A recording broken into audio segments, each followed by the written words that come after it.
여러분, 안녕하세요. 오늘도 세상만사 시사 이슈를 아주 통통 튀게 털어드리는 여러분의 시사 파트너, 시사통통입니다.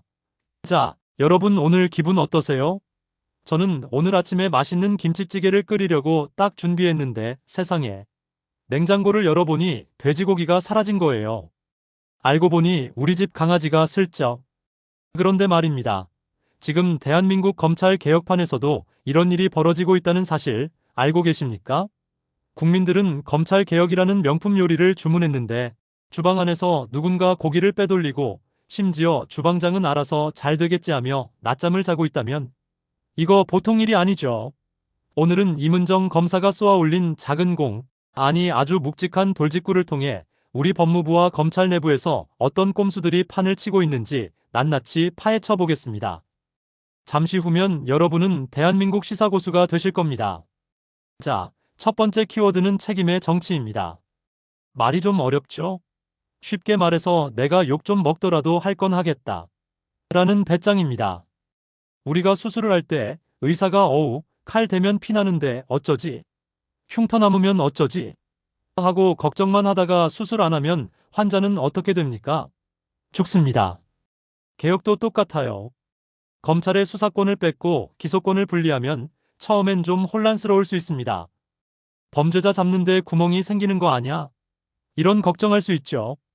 그런데 그게 무서워서 개혁의 본질을 건드리지 않는다? 그건 부작용이 아니라 무능입니다. 진짜 정치인은요, 일단 개혁을 단행하고 그 부작용은 나중에 정책적으로 보완하는 사람입니다. 지지자분들 마음이 요즘 왜 타들어가느냐? 우리가 그렇게 밀어줬는데 왜 자꾸 눈치만 봐? 하는 마음 때문이죠. 개혁은 타이밍입니다. 지지자들의 에너지는 스마트폰 배터리랑 똑같아요. 한번 방전되면 다시 충전하기가 무지하게 어렵거든요. 또 안 되네. 라는 실망감이 퍼지는 순간 개혁의 동력은 그대로 꺼져버리는 겁니다. 장관님들, 보고 계십니까? 배터리 칸수 얼마 안 남았습니다. 자, 이제 두 번째 이야기, 여기가 진짜 골 때리는 부분입니다. 바로 내부의적 이야기예요. 임은정 검사가 최근에 아주 뼈 때리는 폭로를 했죠. 예전에 박형철이라는 분이 있었습니다. 민정수석실에서 개혁하라고 앉혀놨더니 알고 보니 검찰 선배들한테 어우 형님들 제가 잘 막아볼게요 하면서 내부 소식이나 전하는 메신저 역할을 했다는 비판을 받았었죠. 그런데 지금 법무부 안에 제2, 제3의 박형철이 있다는 소문이 파다합니다. 장관님 눈과 귀를 가리고 국민 앞에서는 개혁하겠습니다. 라고 외치면서 뒤에서는 아이 검찰 형님들 심기 불편하게 하지 맙시다라며 공약을 누더기로 만드는 세력들 말이죠. 이분들의 전략이 아주 영악합니다. 전면 폐지라고 쓰고 실질적 유지라고 읽는 꼼수를 부려요. 겉으로는 번드르르한 법안을 만드는데 구석에 작은 글씨로 단 검찰이 필요하다고 인정하는 경우는 예외로 한다 이런 식으로 독소 조항을 슬쩍 끼워 넣는 식이죠. 이건 국민을 속이는 겁니다. 짜장면 시켰는데 면은 없고 단무지만 잔뜩 준 꼴이에요.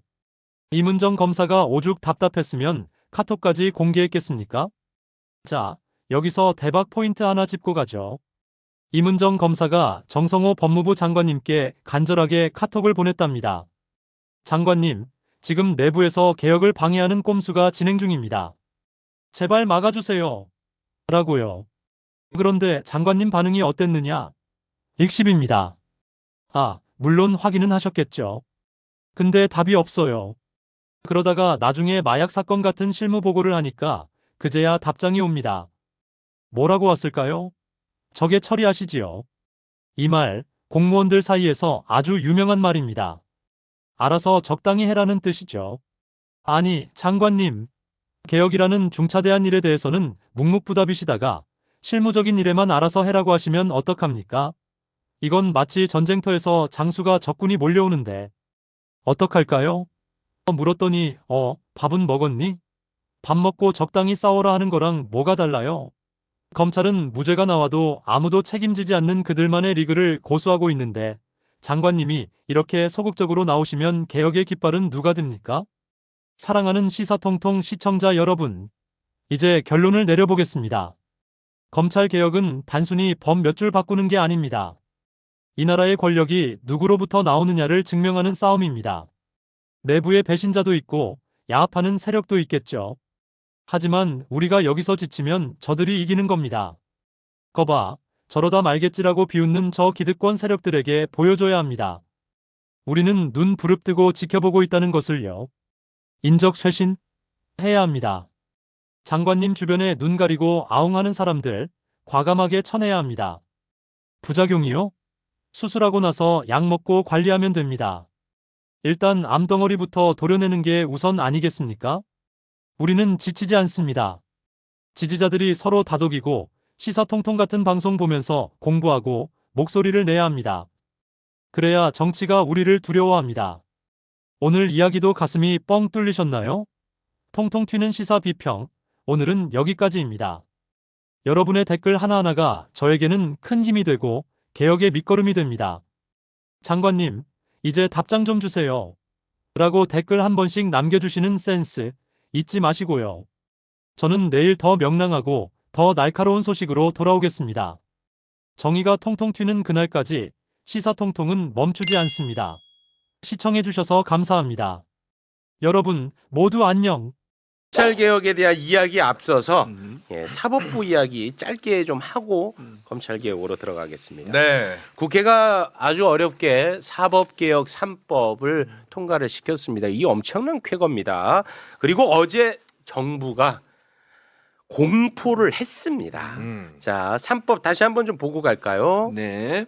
세 개입니다. 법 왜곡죄, 재판소원법, 그리고 대법관 증원 14명에서 26명으로 증원하는 법안입니다. 그렇습니다. 그러면 이제 대법관 증원만 2년 후부터 시행이 되고 네. 법 왜곡죄와 재판소원법 제도는 바로 이제 시행이 되고 있습니다. 네. 와, 그래서 법 왜곡죄 1호 사건이 뭐가 될까? 이게 또 언론에서 초미의 관심사였는데 그렇죠. 이재명 대통령 파기환송심 관련해서 조이대하고 박영재가 법 왜곡죄로 바로 고발을 당했습니다. 그렇죠. 아주 뭐 그래 저는 의원님이 하셨는 줄 알았는데 어떤 변호사가 고발을 했더라고요. 아, 예. 제가 변호사가 아니어가지고. 네. 요거 이제 법 왜곡죄로 고발당해서 1호 사건이 된 것 같습니다. 예. 네, 경찰에서 바로 배당을 했다고 하더라고요. 네. 네. 용인으로 배당했어요. 용인으로. 아. 네. 고발하신 분이 용인에 사셔서 네. 용인으로. 네. 경찰에게 엄청 큰 기회가 왔어요. 경찰의 수사 능력에 대한 의혹을 제기하는 희한한 분들이 있는데 조이대 수사를 제대로 하면 경찰이 얼마나 수사력이 뛰어난지를 한 방에 보여줄 수 있으니까 경찰이 조이대 제대로 수사하면 됩니다. 네. 그거 하나로 모든 국민적 의혹을 한 방에 날릴 수 있다. 예. 그럼 결국 그게 이제 기소가 되면 법 왜곡죄로 예. 기소가 만약에 법외국죄, 된다면 성제. 예. 네. 사법부가 또 그 판단하는 거잖아요. 이제 그러니까 조이대를 날려야 되는 거예요. 아. 예. 여기서 아무리 수사 열심히 해서 올라가도 네. 검찰이 한번 깔때기로 걸르고 음. 재판정에 보내면 판사들이 걸르는 거잖아요. 네. 그래서 제가 예전에 나왔을 때 그랬잖아요.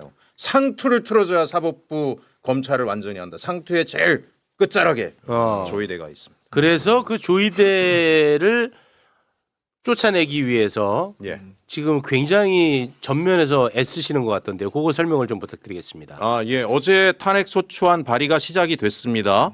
여기 앞에 있는 또 우리 조국혁신당의 박은정 의원님도 어제 서명을 하셨고요. 예, 어제 13명의 의원이 시작을 했습니다. 네. 국회의원의 3분의 1이 서명을 하면 3분의 1 100명이요? 네. 100명인데 지금 인원이 정원이 조금 줄었으니까 예, 그러니까 뭐 약 100명. 예, 99명 정도, 98, 9명이면 아, 근데 13명 모았어요. 아, 시작은 이제 시작은.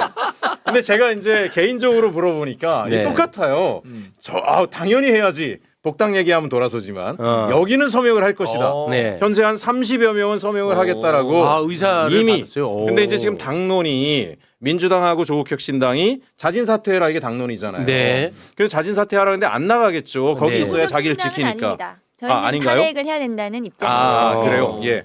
그래서 이제 어쨌든지 간에 그 조이대가 나가지 않고 버티면 탄핵안에 점점 더 많은 분들이 서명을 할 거고 또 이 탄핵안의 서명 숫자가 늘어나는 것이 자진 사퇴에 대한 가장 강력한 압박이 될 것이다. 네. 생각합니다. 아, 정말 애 많이 쓰십니다. 근데 사실 그 여당 입장에서 네.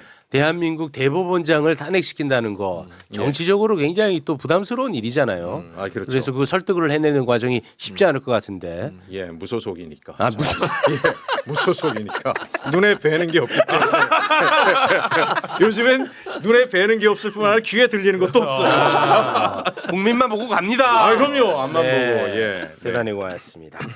자, 그러면 검찰 개혁 이슈로 바로 넘어가도록 하겠습니다. 어제 이 정부 법안 설명을 듣는 자리를 마련을 했었는데 네. 어제 방송 이후에 제가 곰곰이 고민을 좀 한번 해봤습니다. 왜냐하면 어제 굉장히 다시 한번 방송을 보시면 굉장히 흥미로운 지점이 있을 거예요. 뭐냐면 어제 이제 법조인 세 분이 여기 앉아 계셨어요. 네. 검찰 개혁 이슈 전에 사법 시험 관련한 이슈를 먼저 다뤘었어. 아, 네, 네. 근데 이렇게 세 분이 앉아 계셨는데 대화가 너무 잘 되는 거야. 서로가 생각이 조금씩 다르지만 티키타카 그런 생각 그럴 수도 있겠네요. 저럴 수도 너무 대화가 잘 돼. 그런데 검찰 개혁 딱 들어가는 순간 대화 자체가 안 돼. 대화 자체가 안 되더라. 그래서 왜 그런 걸까? 네. 내가 곰곰이 생각을 해봤는데 그 원인을? 원인을 너무 흥미롭잖아. 곰곰이 생각해봤는데 제가 결론 짓기로는 전제가 달라. 그러니까 세부적인 법률에서 대화가 안 되는 거야. 이미 전제에서 완전히 생각이 갈려져 있다. 요거를 제가 한번 말씀드려볼게요. 네. 정부 입법안을 찬성하는 분들을 제가 편의상 찬성파라고 얘기를 할게요. 정부 입법안을 좀 수정해야 된다고 생각하는 사람들을 반대파라고 편의상 제가 표현을 하겠습니다. 반대파가 생각하는 검찰 개혁은 검찰청의 권한을 다른 기관으로 분산을 시키고 분산시킨 이후에 발생하는 문제는 새로운 방법으로 보완하자. 요게 전제야. 네. 반대파는. 그런데 찬성파가 생각하는 검찰 개혁은 검찰청의 권한을 다른 기관으로 분산시키고 분산시켰을 때 발생하는 문제는 검찰로 보완하자. 요게 완전히 달라. 이 전제가. 정확합니다. 예, 그러니까 정확합니다. 구체적인 법조문으로 들어가면 다 갈라서는 거야. 대화가 안 돼. 그래서 요게 전제가 딱 다르더라고요. 어떻습니까? 맞습니다. 정확합니다. 정확합니까? 그래서 사실 우리가 이 검찰 개혁을 시작한 게 네. 검찰이 너무 못해가지고 나라가 이렇게 되었으니 어떻게 한번 바꿔보자 해서 시작을 했는데 네. 이 찬성파 분들은 말씀하신 것처럼 이렇게 해서 결국은 이 권한을 쪼개면 이 권한은 누군가에게는 가게 되어 있잖아요. 그렇긴 하죠. 이제 그렇게 가면 여기가 권한이 커지는데 그러면 검찰이 어떻게 이 권한을 막을 것인가? 맞아요. 이야기를 계속하는 그렇더라고요. 거예요. 네. 네. 경찰이 권한이 커지면 이거는 어떻게 할 거냐? 네. 경찰에게 종결권까지 주면 어떻게 하냐? 네. 이야기를 계속하는 거예요. 그래서 그 보완을 또 검찰이 해야 된다는 거야. 네. 예. 그러니까 뭐 우리가 이제 구체적인 법안에 대해서 다 다루겠습니다만 여기서 대화가 다 안 돼. 그 전제가 달라버리니까.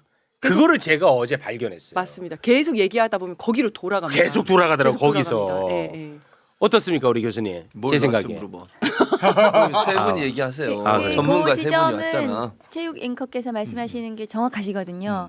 그런데 그렇게 가면 안 되는 거잖아요. 왜냐하면 우리가 검찰권 남용 때문에 검찰 개혁을 하는 것이고 네. 검찰 개혁의 가장 기본적인 원칙은 수사와 기소를 완전히 분리하는 것. 네. 그리고 그에 따라서 물론 형사 사법 체계가 지금 바뀌기 때문에 장점도 있고 단점도 뭐 있습니다. 그렇겠죠. 네. 그 단점에 대해서 그럼 그 단점을 어떻게 보완해서 국민의 피해를 최소화하면서 인권을 보장하고 범죄 피해자를 보호할 것인가 이런 제도적인 장치를 마련해야 하는데 지금도 있지만 그런데 그것을 마련하지 않고 다시 검찰에서 그것을 보완해야 된다. 이 사고는 계속 되돌이표가 될 수밖에 그러니까요. 없는 예. 것 같습니다. 맞습니다. 그래서 우리가 검찰 개혁을 어떻게 하면 성공시킬 것이냐 했을 때 뭐라고 질문을 해야 되냐면 앵커님이 늘 하는 얘기인데 그러면 그렇게 하면 박상용 검사가 박상용이. 안 나올 것인가? 그렇죠. 이걸 물어봐야 되는데 네. 항상 찬성파에서는 이렇게 하면 경찰은 누가 통제할 것인가? 그렇죠. 그러니까요. 이야기를 하는 그러면 거죠. 그건 또 검찰이 또 통제해야 된다. 그렇게 가는 이게 거죠. 계속 반복되더라고. 네. 이게 이제 국민적 시각에서 보면 좋아요. 이제 경찰의 수사가 국민들이 볼 때 일그러지거나 왜곡돼서 피해를 입는 경우가 네. 크게 보면 두 가지예요. 그동안의 역사적으로 하나는 검찰이 수사 단계부터 찍어 눌러가지고 사건을 비틀어 버리는 거예요. 이게 하나 있죠. 그게 이제 검찰 수사 기소 분리 얘기가 여기서 나온 거잖아요. 검경 간에. 또 하나 사람들이 많이 늦게 뭐냐면 나오는 게 지방 경찰들 같은 경우에 지방에 내려가면 뭐 특권층 사건 뭐 수사 봐주고 뭐 이런 일들이 가끔 발생해요. 그런 경우는 사실 보면 좀 다른 게 지방 경찰 가게 되면요. 그 지역에 태어난 친구들 경찰들 초중고를 거기서 다니고 네네. 보면 그 지역에 뭐 건달 양아치하고도 다 동창이고 동문이고 몇십 년 살다 보면 친해져 가지고 수사가 비틀리는 경우들이 가끔 나와요. 네. 그 보면 제가 어느 중소도시를 보니까 그 지역에서 태어나서 초중고 다녀가지고 현지에서 15년째 수사관 하고 있는 사람들이 막 수십 명이 있는 경우도 있어요. 이런 경우는 인사 이동을 통해서도 얼마든지 해결할 수 있는 거예요. 자기 태어나서 친소 관계가 많은 곳에서는 근무를 제한하거나 하는 걸로도 얼마든지. 네. 그러면 그분들이 시민들이 어떻게 하는지 아세요? 그러면 수사 제대로 받으려면 도경에다가 수사를 해야 하면 된다 이렇게 얘기를 해요. 도경은 우리 시하고 관련 없는 수사관이기 때문에 공정하게 잘해준다는 거예요. 그 얘기의 핵심 보세요. 경찰이 수사를 잘하긴 잘하는데 지역에서 보니까 인격적으로 연결돼 있어 친한 사람 봐주고 이런 문제가 있으니까 그 문제는 다르게 해결하면 되는데 보세요. 검찰이 수사 단계부터 개입해서 일그러졌던 것 때문에 불리했는데 이런 문제 때문에 검찰을 다시 남겨놓는다? 이거는 문제 해법이 아닌 거예요. 다시 그 돌아가는 소지를 되돌리는 거잖아요. 맞아요. 예. 그리고 이 검찰 개혁이 수사와 기소를 분리하는 거다. 네. 이거는 아무도 못 건드린다고 내가 수없이 네, 네. 얘기했죠. 이거는 건드릴 수가 없어. 이 전제는. 네. 예. 그러다 보니까 이 수사를 또 개념을 다 쪼갠다. 수사 개시권, 수사 종결권, 보안 수사권으로 또 쪼갭니다. 그래서 수사 개시권만 다른 기관에 주고 수사 종결권, 보안 수사권을 또 쪼개갖고 요거는 또 다시 검찰이 줘야 된다는 거야. 야, 이러니까 계속 반복 대화가 안 돼. 맞습니다. 그러니까 수사 개시권을 폐지하는 것 그것도 개혁은 개혁이죠. 네. 왜냐하면 지난 21대 국회 문재인 정부 당시에 검찰의 직접 수사 6대 범죄가 있었습니다. 그 6대 범죄 중에 4개 범죄의 직접 수사권을 폐지했습니다. 그래서 2개가 남았고 그게 부패 범죄, 경제 범죄. 등. 2개가 남았는데 그거도 없애려고 했어요. 그게 사개특위가 구성이 돼가지고 그 전국적으로는 없애고 중수청을 만든다고 여야가 합의를 했는데 그 국민의힘 측에서 반대하면서 무산이 되고 윤석열 정부가 들어서고 시행령 등으로 무한히 확대했던 맞습니다. 것이죠. 네. 그러니까 나머지 2개의 범죄 직접 수사의 개시권을 없애는 것도 발전은 반전인데 네. 우리가 수사 기소 분리라고 하는 것은 그 수사에는 모든 수사와 관련된 개시, 진행, 종결 등등이 전부 다 포함된 수사권을 수사 기소 분리라고 하는 거죠. 네. 수사 개시와 기소 분리를 수사와 기소 분리로 그 호도하면 안 되는 거죠. 네. 그러니까 지금 현재 1년 동안 검찰에서 직접 수사하는 거 부패 범죄, 경제 범죄 그게 한 5천 건 정도 해요. 실제로. 그러면 5천 건은 검사들이 직접 수사 개시한단 말이죠. 그 사건을 이제는 못 하는 거예요, 검찰은. 근데 5천 건을 못 하게 된다고 해서 그 어느 정부도 이루지 못한 대단한 개혁이라고 하는 건 저는 반대합니다. 왜냐하면 지금도 검찰은 직접 수사를 굉장히 자제하고 있고 5천 건이라면 굉장히 미미하거든요. 실제로 검찰의 수사 기소 분리를 실천하려면 검찰에 있는 수사권을 전면적으로 폐지하고 그리고 기소권, 공소 제기와 유지권에게 충실하는 거 이것이 완전한 기소 분리라고 볼 수 있고 수사 기소 분리라고 볼 수 있고 검찰 개혁의 대의를 완성하는 것이 네. 될 수 있는 거죠. 알겠습니다. 자, 그러면 우리 이지은 대변인이 어제 억울해서 잠 못 잔 부분 바로 그러면 해소를 하고 가겠습니다. 어제 나왔던 이야기. 중수청의 6대 범죄를 왜 수사 범위가 넓다고 이야기를 하느냐. 민주당안은 그보다 더 넓은 8대 범죄였다.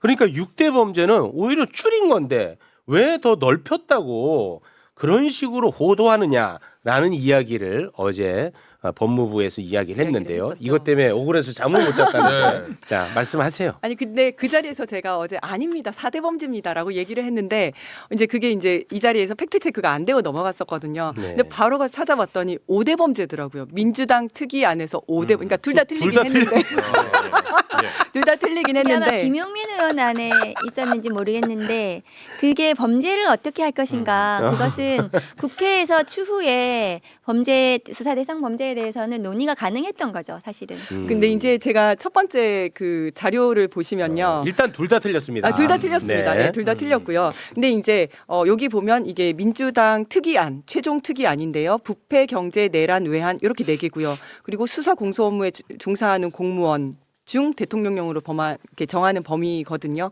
그런데 이제 어떤 취지에서 그분이 말씀을 하셨냐면 자, 우리는 6대 범죄인데 오히려 민주당 안보다 더 줄인 거야. 네. 이렇게 얘기를 하셨어요. 그렇죠. 근데 제가 기억하기로는 분명히 느렸거든요. 처음에 우리가 저는 4대 범죄라고 생각했지만 자전거 타는 즐거움은 끝이 없다. 프로 자출러 6대 범죄를 네. 줄인 거거든요. 그거는 맞습니다. 그래서 그거를 이제 팩트 체크를 하나 하고 싶었고요. 네, 그리고요. 네, 그리고 두 번째는 뭐라고 얘기를 하셨었냐면 수사의 종결은 기소와 불기소다. 그리고 요거는 형사소송법에 나와 있다. 이렇게 말씀을 하셨어요. 그래서 이건 너무 말이 안 되기 때문에 제가 그냥 가만히 있었는데 네. 왜냐면 이게 어떤 얘기를 하다 나왔냐면 이제 수사에 있어서 개시, 진행, 종결로 진행이 되는데라고 했더니 옆에서 종결까지 가면 그거는 검사죠라고 하길래 맞아. 왜 경찰이 검사입니까? 그거는 경찰은 기소권이 없는데 이런 얘기를 하다가 네. 수사의 종결은 기소와 불기소고 요 내용은 형사소송법에 규정이 되어 있습니다. 이렇게 얘기를 하더라고요. 네. 거기서 이제 끝났어요. 네. 끝났는데 이런 내용은 당연히 형사소송법에 없습니다. 없어요. 왜냐하면 제가 이제 당연히 없다고 생각하고 그냥 지나가는데 어떤 분이 또 이제 짤을 만들어서 돌리면서 이지은은 변호사라면서 법도 모르냐 형사소송법 좀 찾아보고 와라 막 이런 댓글이 있더라고요. 그래서 네.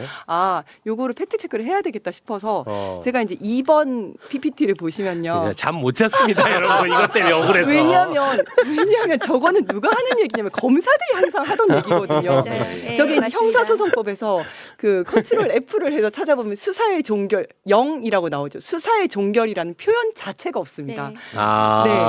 저 말은 형사소송법에 없고 그러면 종결이라고 딱 찾으면 뭐가 나오냐면 9개가 나오거든요. 전체 형사소송법에서. 네. 그 다음 페이지 넘겨주시면 종결이란 말이 9개가 나오는데 피고 사건 종결이 2개가 나오고 공판과 관련한 종결이 7개가 나오는데 저렇게 뭐 판결 선고 기일이라든지 뭐 종결 나오는데 저런 식의 종결이 나오지 이렇게 수사의 종결이라는 관념적인 개념이 전혀 나오지 않습니다. 알겠습니다. 근데 저거는 누가 하는 얘기냐면 네. 검사가 하는 검사들이 얘기인데 주장하는 거야. 주장하는 건데 아. 그 다음 페이지 한번 넘겨주시겠어요? 잠 못 사람이- 잤습니다. 그러니까요. 이완규까지 저 등장. 말을 누가 한 거냐면 이완규가 한 겁니다. 이완규가 저 논리를 개발해냈어. 맞습니다. 이완규가 검사들의 정신적 지주이자 나름 뭐 검사 이론가라고 불리는 맞아요. 사람. 늙은 한동훈. 늙은 한동. 근데 저기 보면 갑자기 웃기나요 그게? 아니 다른 생각이 좀 나가지고. 예. 늙은 한동훈입니다. 네. 저기 생각이 나가지고 다른 생각하면 안 네, 됩니다. 알겠습니다. 예, 그 정신적인 것만 얘기하는 다른 네. 생각. 죄송합니다. 네네. 네. 이완규 변호사는 경찰이 수사 종결권을 간다는 것은 불기소할지 공소를 제기할지 처분을 결정할 수 있는 거다. 저게 바로 그 말이거든요. 수사를 종결한다는 거는 기소와 불기소를 결정하는 거다. 저 얘기를 언제 했냐면 2018년도에 문재인 정부 때 경찰에게 수사권을 준다라고 하면서 수사권에 당연 종결권이 들어가잖아요. 네. 그러니까 그때 준다고 했더니 이완규 전 검사가 그렇게 하면 경찰에게 기소권을 주는 거나 똑같다라고 주장을 했었어요. 이거는 만들어낸 거네. 네, 계속 말하는 거예요, 검사들이. 네. 이 진짜 말장난이야. 곽수산아. 네. 이 공부 잘했던 사람들이 저러고 있다. 근데 저거는 사실이 아니거든요. 이제 그 종결권이라는 것이 경찰이 송치를 할지 말지 결정을 하는 거잖아요. 당연히 그럴 것 같은데. 송치를 했다 하더라도 불기소할 수 있잖아요. 검찰에서. 그렇죠. 그럼 야, 내가 했어. 야, 이거 혐의 없네. 무혐의 처분 끝. 그러면 끝이에요. 하면 되잖아, 네, 수사. 네. 송치를 하더라도. 어. 네. 근데 이게 문제가 있을 것 같아. 그러면 이제 재판을 받아야 되니까 기소라는 절차가 중요하잖아. 그렇죠. 그러니까 그건 이제 검사가 하는 거고. 맞습니다. 너무 상식적인데. 근데 저거를 경찰에게 틀어버렸네. 경찰에게 송치 여부를 이렇게 전건을 다 송치를 해야 되고 네. 종결권 줘서는 안 된다라고 너무 말장난이야. 이완규 검사가 주장을 하던 거를 어제 들어서 너무 깜짝 놀랐던 거예요. 잠 못 잘만 하네요. 한동훈도 주장할 거예요. 요거는 잠 못 잘만합니다. 네, 네. 그 이제 다 해결하셨나요? 해결했습니다. 됐어. 요 두 개 때문에 잠을 못 잤어. 이 두 가지 때문에. 그리고 저 때문에 작가님께서 잠을 못 주무셨어요. 예. 네, 정확한 내용입니다. 저것이. 아. 그리고 수사와 기소 분리잖아요. 지금 이 검찰 개혁의 원칙이. 그래서 수사 이 종결과는 상관이 없어요. 기소를 검사가 하고 공소 제기와 유지, 그다음에 불기소인 거죠. 그리고 수사는 경찰이 하도록 하는 거, 중수청에서 하도록 하는 거. 이게 수사 기소 분리죠. 네. 그런데 지금 약간 그것이 짬뽕이 돼 있어요. 지금 막 네. 주장하는 거 중에서. 그래서 막 혼란을 드리는데 그렇지 않습니다. 네. 그 어제 제가 정부의 입장을 설명 듣기로 약속해놓고 제가 약속을 한번 살짝 어긴 적이 있어요. 뭐죠? 그 대통령이 지적을 했던 특사경에 대한 검찰의 지휘권. 네. 요거는 내가 그 영상을 봤던 기억이 있어서 내 기억하고 너무 달리 얘기해서 내가 그건 약속을 어기면서 조금 이게 약간 주고받았었는데 그래서 영상을 준비를 했습니다. 다시. 예. 대통령이 직접 지적했던 특사경에 대한 검찰의 지휘권을 이번 검찰개혁 정부안에는 들어가 있는 거야. 그래서 이거는 왜 들어가 있냐? 지휘 권한이 그랬더니 이제 어제 법무부에서는 특사경에 수사 개시할 때만 이재명 대통령이 문제 삼았던 거지 그 이후에 지휘는 해야 된다 검찰이 라고 이야기를 했었거든. 근데 네. 내 기억이랑 너무 달라서 그래서 영상을 준비를 했습니다. 함께 보시죠. 수사 경찰관이 경찰도 어차피 비전문 그런 식의 시각이면 비전문가에게 마찬가지인데 그 사람들도 어차피 권한이 부여되면 그 부분을 어쨌든 숙지를 해가지고 교육을 받든지 숙지를 해서 수사를 하게 되면 경찰과 다를 바가 없잖아요. 근데 왜 구조적으로 그건 검사의 지휘를 받아야 되는 거죠? 수사라고 하는 사법작용은 궁극적으로 목적이 기소해서 처벌하는 겁니다. 그렇기 때문에 최초 단계부터 법률 전문가의 어떤 지휘를 받지 않게 되면 또는 조언을 받지 않게 되면은 증거 수집 단계부터 문제가 되고요. 또 법률 구성에서 굉장히 어려운 점들이 많습니다. 특별사법경찰 도입 취지는 검사나 경찰이 이 수사를 다 감당도 못할 뿐만 아니라 그 해당 분야는 특수한 전문성이 있는 분야라서 그 업무를 담당하는 공직자 또는 어쨌든 민간 기구에게 조사나 행정을 하는 과정에서 필요하면 그 법 절차를 지키게 하기 위해서 신속하게 전문적으로 하기 위한 제도잖아, 그죠? 그런 데서 법이 위반된 거를 조사를 해서 불법을 교정하는 거를 굳이 검사만이 승인할 수 있다. 그거 이상하지 않습니까? 뭐 잘못된 거는 고쳐야 되는 거 아니에요? 네. 또 제가 무지해서 또 이상한 말 할 수 있으니까 전문가분들이 네. 제가 설명을 드리면 저도 이제 저 전체를 여러 번 들었습니다. 이제 특사경에 대해서 관심도 있고 검사의 지휘 부분이 나오기 때문에 저 국무회의 할 때부터 제가 들었었는데요. 어제도 말씀드렸습니다마는 대통령님께서는 두 가지를 다 말씀을 하셨어요. 첫 번째는 일반적으로 특사경에 대한 지휘 이거 왜 필요하냐? 일반 경찰관들도 교통하다 경비하다 오는데 특사경도 그 분야에 대해서 열심히 한 사람들이니까 지휘 없어져도 되는 거 아니냐라고 일반적인 지휘에 대해서 말씀을 첫 번째 하셨고 네. 두 번째는 그 중에서 특별한 그러니까 특사경 중에서도 일부 특사경의 경우에는 수사를 개시할 때 검사의 승인을 받도록 하는 규정이 있습니다. 그 부분에 대해서 또 이제 두 번째로 그 부분에 대해서도 말씀을 하셨어요. 아, 더 특별한 케이스가 네, 있구나. 네. 어. 그래서 저는 이제 특별한 케이스도 당연히 특별한 케이스지만 전체적으로 아. 지위를 없애는 게 어떻겠냐 나는 그렇게 생각한다라고 말씀하셨거든요. 그분을 얘기했는데 아니야 그런 말씀은 안 하셨고 개시권에 대해서만 얘기하셨어라고 그 두 번째 얘기만 뒷부분만 한 거였구나. 얘기를 한 아. 거죠. 네. 제가 이 얘기는 하나 좀 알겠습니다. 드리고 싶은데요. 뭐 이거 하면 욕을 바가지로 먹겠지만 사실은 지금 이 사안이 불꽃이 막 튀는 이유 중에 하나는 네. 그 대통령의 생각이다라는 거를 마음대로 끌고 와서 자기 마음대로 해석하면서 이런 일이 생기는 것 같아요. 대통령은 정부안이 내 생각이란 말을 한 번도 하신 적이 없어요. 우리 이재명 대통령님은 지금 직설화법을 좋아하세요. 만약에 정부안이 당신 생각이면 정부안을 믿고 같이 가봅시다 이렇게 얘기하시지. 지난번에 몇 달 전에 보세요. 국회와 잘 수기해서 안을 만들면 좋겠다. 이번에도 보세요. 더디고 힘들더라도 시간이 걸리고 조금 맞득치 않더라도 서로 믿고 격려하며 든든하게 함께 가주시면 고맙겠습니다. 서로 협의해서 잘 논의해가지고 안을 잘 만들어 보시란 얘기예요. 이게 어떻게 정부안은 내 생각이야로 해석이 됩니까? 그래서 마치 정부안과 다른 안을 내면 이재명 대통령께 반대를 하는 것처럼 프레임을 만들고 있는데 그건 안 된다고 얘기해서 저는 그거는 굉장히 곤란하다라고 보여지고요. 맞습니다. 네. 또 한 가지는 좋아요. 그러면 정부안보다 조금 센 안을 주장하는 분들이 있다 쳐요. 여기도 계시고 센 안을. 네. 그러면 센 안이 간다 그래서 이재명 정부와 이재명 대통령께는 아무런 해가 없어요. 정말. 네. 아무런 해가 없어요. 조금 더 괴로워지는 거는 검찰일 뿐이에요. 네. 큰 변화로 인해서. 네. 정부에는 오히려 더 좋아요. 검찰을 조금 더 강하게 눌러놓으면 네. 우리 정부가 많은 개혁들을 하는 데 있어서 이 눈치 저 눈치 안 보고 더 멀리 갈 수 있어요. 네. 그러니까 조금 더 센 안이 간다 그래서 이재명 정부에 해가 되는 건 없다. 네. 이건 우리가 좀 인정하고 가자라고 말씀을 좀 드리고 싶고요. 네, 네. 마지막으로 이제 제가 어떤 얘기를 좀 하나 드리자면 좀 길어지긴 했지만 네. 믿지 않으셨지만 제가 대통령실 경제수석실 비서관으로 일을 하지 않았습니까? 아, 네.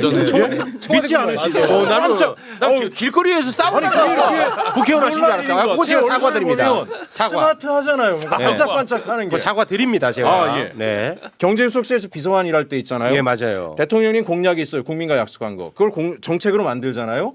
그러면 수석회의 가면 톤 다운돼요. 야, 너무 세. 아니 대통령께서 이렇게 약속하셨는데요. 야, 대통령 약속이라고 다 그대로 하는 건 아니야. 정책실 회의 가잖아요. 또 깎여요. 그러면 비서실장 회의 가잖아요. 부처에서 막 로비해요. 저거 안 됩니다. 막 이래가지고 한 반 토막 나요. 그럼 차포 다 뛰는 거예요. 아, 네네. 예. 그리고 나가면 국민들이 뭐야? 길거리에서 광장에 싸워서 나왔는데 기껏 정책이 이거밖에 안 돼. 이런 말이 나온단 말이에요. 네. 그래서 정부 아니라는 건 원래 다운된다. 네. 온갖 로비를 다해서 그걸 전제로 하나 하자 말씀이고 네네. 만약에 정부안이 이꼴 대통령님 생각이면 국무회의 할 때 보세요.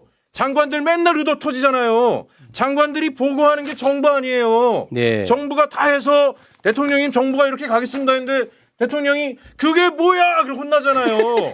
정부안이 대통령님 생각이 아니라니까요. 네. 그러니까 우리가 민주당이 네. 속도감 있게 자리를 만들어가지고 네. 여러 개혁안을 모아가지고 네. 안을 만들어서 그게 잘 돼서 가면 대통령님께 국무회의 딱딱 보고 가면 네. 땅땅땅 하는 거예요. 네. 그래서 그런 걸로 저는 검찰 세력도 일부에서 부추길 수도 있다라는 생각이 드니까 네. 그러지 말고 국회 안에서 정부안 올라온 것과 여러 개혁안을 놓고 논의해서 만들면 돼요. 네. 만들면 돼요. 왜 이걸 우리가 싸워요 이거? 아니, 의원님. 예.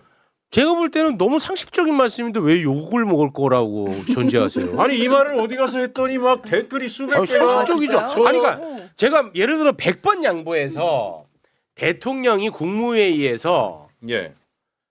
의결하고 법안을 공포했어. 네. 그런데도 야, 이 법은 아니야.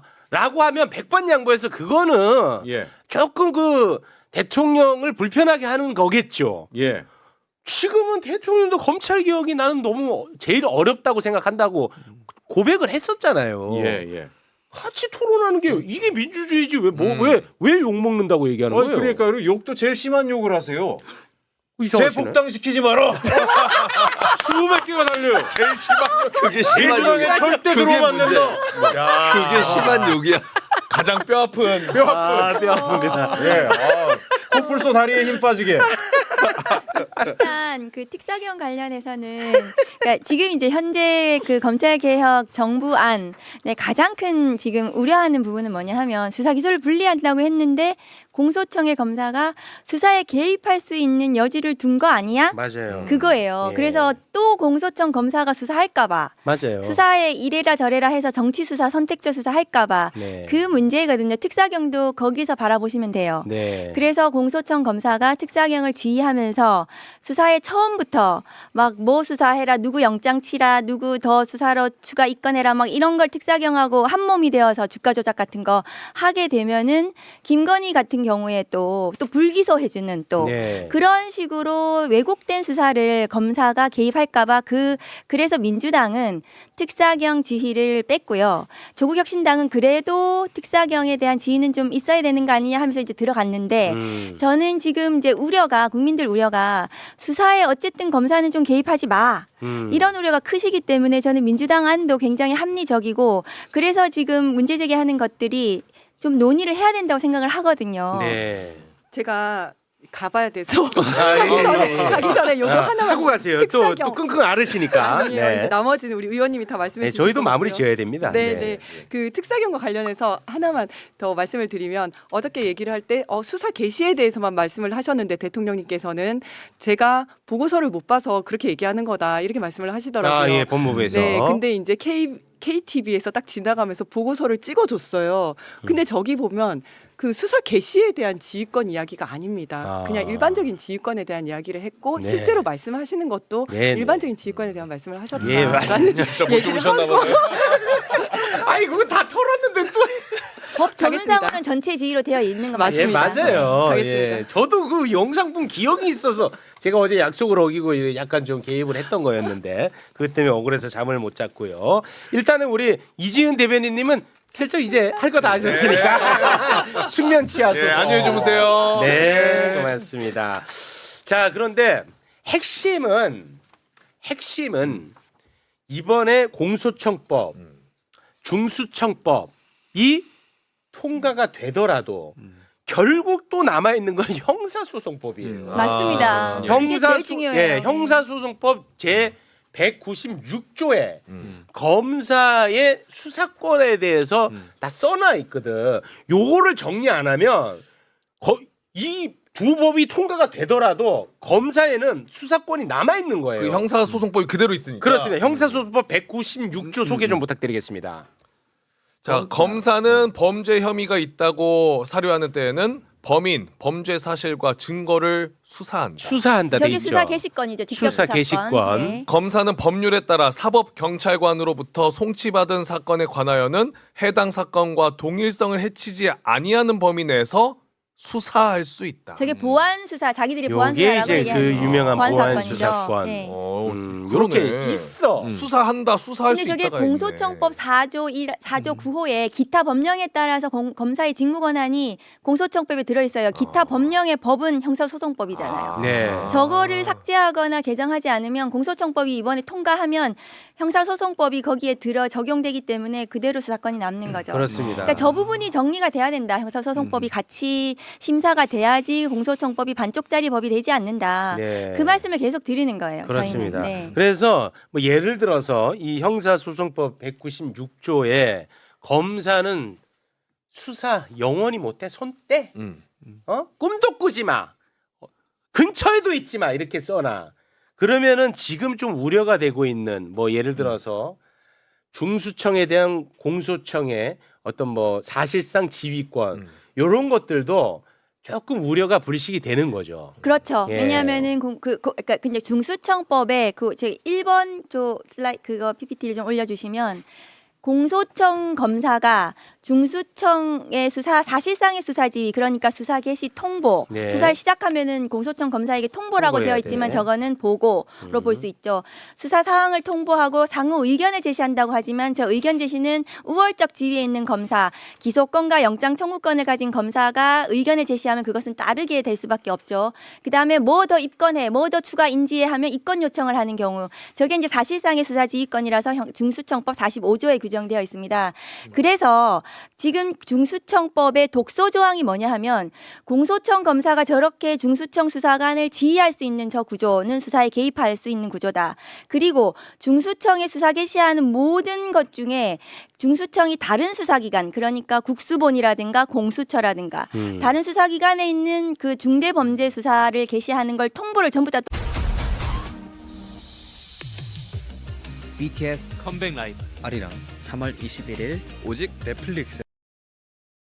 저거 해야 돼. 우리한테 보내. 이러면 우선 수사권이 있는 거예요, 중수청이. 그렇습니다. 그러면은 저것은 공소청 검사에게 또 보고가 되는 겁니다. 그렇죠. 그러면 저거는 공소청 검사를 통해서 중수청 수사관이 한 몸이 되어가지고 수사기소고 분리 안 된 상태로 선택적인 정치적인 수사를 할 수가 있다. 그래서 저 중수청 이번에 중수청법에 있는 저 두 가지는 지금 검경에는 없는 조항이에요. 지금 검사들이 바라는 조항이거든요. 저것이 네. 지금 공소청 검사들이. 그래서 저거 두 개는 좀 빼는 게 맞지 않나라고 네. 말씀을 드리고 그러면 그리고 공소청 검사에게 아까 우리 체육 앵커에서 말씀하셨다시피 196조가 전면적으로 적용이 배제되는 수사와 관한 권한은 아예 삭제한다 이런 것이 공소청법에 들어가면 네. 그러면 수사는 완전히 공소청 검사에게는 그 없어지는 수사기소 분리가 되는 것이겠죠. 네, 알겠습니다. 아유 깔끔하다. 이제는 검찰 개혁 관련해 가지고는 이제 깔끔해. 예, 지금 또 댓글에 왜 김기현을 불러라. 김기현 안 부르고 뭐 하느냐. 불렀었잖아. 김기현 불러가지고 또 근데 발언권. 내부쇼 뭐 너무 소중해요. 왜냐하면 우리가 또 법무부의 입장을 그렇게 충실하게 또 잘 네. 들어주셔가지고 네. 또 우리가 또 그 왜냐하면 법무부 장관님은 법사위 오셔가지고 좀 이렇게 그 아직 정해진 바 없다 이렇게 또 말씀을 많이 하세요. 네. 아무래도 이게 진행이 그 논의가 진행되고 있는 거기 때문에 그래서 법무부 장관 보좌관께서 오셔가지고 또 충실히 설명을 하시고 네, 전 너무 소중했어요. 맞습니다. 그에 대해서 또 반박할 건 반박하고 맞습니다. 이러면서 논의의 공론의 장을 만드는 것은 중요한 것 같습니다. 네, 너무 개인적으로는 우리 이지연 또 대변인은 또 이렇게 잠을 못 자긴 했겠지만 네. 네. 근데 그거는 약간 좀 조율 가능한 부분도 발견한 게 있어요. 검사가 법무부 직원으로 갈 수 있는 길을 열어놔서 이거 이제 우리가 좀 우려가 네. 된다. 왜냐? 법무부에. 우리가 한동훈 법무부 장관 시절의 그 악몽 그리고 김한빵, 박성재 법무부 장관 시절에 그 악몽이 존재하기 때문에 이거는 좀 끊어내자라고 이야기를 했는데 거기에 대해서는 법무부 보좌관도 그 방향성에 대해서는 나도 동의한다. 그런데 현실적으로 실무도 너무 잘 알고 그 임금을 받고 법무부에서 일할 수 있는 법조인이 검사 말고는 지금 당장 없다. 그러니까 조금씩 줄여 나갈게. 그 생각은 비슷하다라고 이야기를 하더라고요. 예, 그거는 이제 법무부 탈검찰화하고 관련되어 있는 거고 네. 검사가 법무부를 장악함으로써 검찰과 법무부가 이제 한 몸이 돼버려가지고 박성재. 문민 통제가 안 되는 거예요. 네, 박성재. 그런 문제가 지금 발생을 했잖아요. 네. 그래서 문재인 정부 때 탈검찰화를 추진을 했습니다. 그랬는데 지금 윤석열 정부 들어가지고 완전히 검사들이 법무부 장악을 해버렸죠. 네. 그래서 그 문제 의식에 대해서 법무부가 문제 의식이 있을 거라고 저는 생각을 해요. 네. 그거는 근데 아무튼 예. 방향성은 같다고 얘기를 하더라고요. 과도하게 많이 나가 있죠. 그러니까 문재인 아. 정부 때 법무부의 검사가 과장급 이상 주요 보직에 한 23명인가 뭐 그 정도 수준이었었어요. 근데 한동훈이 그걸 54명까지 늘렸죠. 그러니까 법무부의 모든 주요 보직은 다 검사예요. 아. 근데 그것만이 아니에요. 그 윤석열 정부에서는 모든 부처에 검사를 다 파견했어요. 맞습니다. 거의 전 부처에 나가 있어요. 맞아. 그러니까 예전에 우리가 국정원을 통해서 박정희 전두환 때 국가기구를 통제했던 것처럼 윤석열은 검사들을 통해서 통제하려고 했던 거예요. 네. 모든 부처에 검사들 다 깔아놓고. 그러니까요. 그러니까 제가 이제 하나하나 자료 요청이 들어갈 건데 도대체 각 부처에서 검사들이 와서 하는 일이 뭐냐 이 자료 보고들을 다 받을 텐데요. 그거 받고 나면 정리를 다 해가지고 다시 한번 매불쇼에 불러주시면 말씀을 드리겠습니다. 아, 네. 복당도 좀 가까워질 수 있다. 동시에. 네. 가장 중요하게 이제 지금 국민들께서 왜 이제 법사위 강경파 막 자꾸 얘기를 하시는데 저희는 강경파가 아니고 네. 학계, 시민단체, 그 다음에 전문가들이 그동안 수십 년 동안 검찰개혁 이렇게 해야 된다라고 하는 거를 국회 안으로 만들어놨던 그 개혁 의제들이 지금 정부 안에 반영이 되지 않아서 원칙적인 상식파들이거든요. 그런데 이제 지금 그 중에서 어떤 거를 가장 좀 제대로 해야지 이 공소청법, 중수청법이 좀 충실하게 수사기소 분리로 앞으로 나아갈 수 있겠는가 말씀을 좀 드리면 아까 말씀드린 이제 공소청 검사의 수사 권한 부분을 완전히 삭제하는 부분. 그다음에 또 그 지난번에 말씀드렸다시피 지금 1년 유예 기간을 줬잖아요. 좋죠. 그런데 공소청 부칙에 또 6개월을 6개월. 더 그러니까. 놔줬어요. 그러니까 그것은 나 이해가 안 가. 그러면 이 정부의 3년 차가 돼 버리거든요. 네, 이해가 안 가. 2027년이 되고 총선 1년 전이 됩니다. 그렇게 해서는 안 된다. 그 부분은 굉장히 독소 조항이라고 생각하고 그 외에 뭐 검찰총장이라든가 공소청 뭐 3단계라든가 이런 것들은 그 좀 문제적인 조항들이죠, 사실은. 그다음에 네. 특권적 규정들 이런 것들도 저는 좀 문제라고 생각을 하고 네. 중수청은 아까 말씀드렸다시피 우선 수사권하고 수사 지휘권 네. 이 부분은 굉장히 검사가 수사에 개입할 수 있는 그런 규정들이다. 이런 부분들 독소 조항에 대해서 좀 전향적으로 우리가 좀 논의를 해가지고 네. 제대로 된 공소청, 제대로 네. 된 중수청이 좀 출범할 수 있도록 했으면 좋겠다는 생각이 네, 들어요. 알겠습니다. 자, 그러면 우리 두 의원님과는 여기서 인사를. 그리고 네. 저희 보안 수사권 이제 전쟁이 남았어요. 사실은 이게 전부 다 수사권 예. 전쟁이에요. 수사권을 지키려는 자와 수사권을 폐지하겠다는 사람들 사이에 이제 전쟁인데 네. 저희가 이게 정부가 보안사건에 관한 형사소송법 개정 논의를 네. 6월 이후로 미루겠다고 해서 그때는 지금 법사위원들이 없어요. 없게 되기 때문에 저는 굉장히 우려스럽다. 그래서 지금이라도 그 정부가 형사소송법 개정안을 좀 빨리 준비해서 지금 법사위에서 빨리 통과시켜서 제대로 공소청법이 반쪽짜리가 아니라 출범할 수 있도록 저는 좀 그렇게 해야 된다는 생각이 듭니다. 6월에는 법사위 저희가 구성이 없어요. 바뀌어요? 상임위가 위원장님도 아, 없고 바뀌어. 예. 뭐 기타 많은 법사위원들이 없고 저도 어떻게 될지 모르고 그래서 그런 보안 사건 논쟁을 그때 처음부터 다시 하자는 것인지 그래요? 잘 모르겠어요. 관련해서 말씀드리면 그래. 보안 수사권이 필요하죠. 국민의 입장에서 필요한 경우가 있어요. 근데 그걸 검사에게 도로 준다라고 하는 건 핑퐁이 돼 버리니까 네. 이제 저희 의원실 같은 경우에는 국민권익위에 두자라고 하는 법안도 지금 추진하고 있는데 네. 원래 국가수사위원회나 이런 제3의 기구를 통해서 이 맞아요. 문제를 조율하려고 그랬는데 맞아요. 어쨌든 이재명 정부가 정부를 너무 비대하게 하는 것에 대해서는 퀘스천 마크를 했잖아요. 좀 통합하고 그러면 있는 기구 안에서도 그 역할을 할 수 있는 제가 권익위를 꼭 하자라는 게 아니라 네. 제3의 대안은 얼마든지 만들 수 있음에도 불구하고 네. 검사가 아니면 안 된다, 검찰이 아니면 안 된다. 이 논의에선 한 걸음만 벗어나면 네. 무수히 많은 수가 있다. 그러니까요. 그 말씀을 좀 드리고 네. 싶습니다. 네. 그게 진짜 핵심적인 이야기거든요. 굉장히 그게 가장 핵심입니다. 네. 네. 아니 그 검찰을 권한을 다른 곳으로 분산시키는 게 검찰 개혁의 본령인데 결국은 또 그거를 검찰이 한다? 나는 솔직히 조금 힘들어요. 저로서는 예. 왜 이 논의가 계속돼야 하는지 좀 힘든 측면이 있습니다. 네. 예, 너무 상식적인 건데 말을 계속 이렇게 쪼개고 말을 바꾸고 단어를 바꿔서 저로서는 조금 어려운 측면이 있는데 어찌됐든 최종 결론까지 지치지 않겠습니다. 자, 두 분과는 여기서 인사 나눕니다. 박은정 의원, 최혁진 의원 대단히 고맙습니다. 감사합니다. 감사합니다.